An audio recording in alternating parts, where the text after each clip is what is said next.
Hello friends, you're most welcome to this new video, and today we're building on top of what we covered yesterday.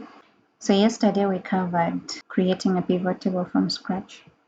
Now today I'll show you how you can add filters to this pivot table. So when you come here to the pivot table fields, say you want to filter your table by embarked, so you can just drag this to the fields area, then it is added on top of the table.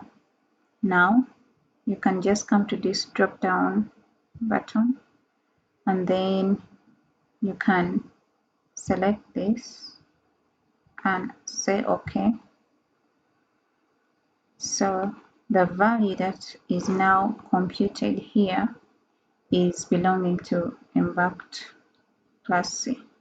Then you can as well select multiple items by checking this, and if we want to go with C and S, say OK. So the total we are having here is consisting of the males and females in C and S. Now let's change the S and go with Q. OK. As you can see, the value has changed to 245. You can add more than one filter. So for example, if you want to include P class, you can still drag and drop here.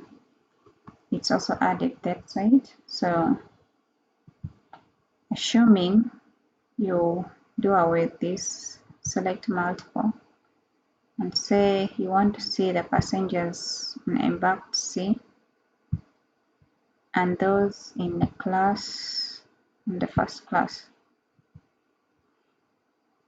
Say OK. So you get a total of 85 passengers that belong to both embarked C and the first class. So that's it for this episode. If you liked what you have seen, go ahead and like, subscribe to the channel so that you're posted on new upcoming videos. Thank you. Happy learning.